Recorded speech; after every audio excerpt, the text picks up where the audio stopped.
নমস্কাৰ। মই এটি কবিতা আবৃত্তি কৰিম।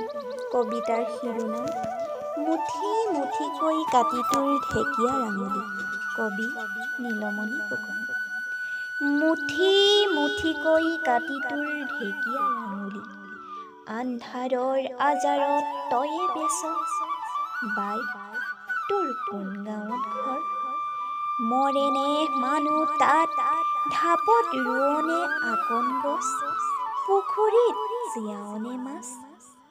মানুহটো বাৰু তোৰ আহিলনে ঘূৰি? মাজ ৰাতিৰ বেৰৰ জলঙাৰে সোমাইনে নদী? বাই, তোৰ আখলৰ লাৱৰ খোলাত আছ দিন। উজাগৰ দুচকুৱে জ্বলাও পদূলিৰ কাঞ্চন গছৰ আন্ধাৰ। বাই, তোৰ কোন গাঁৱত ঘৰ? পিন্ধনে জেতুকা তই ফাটি যোৱা কলিজা। নমস্কাৰ।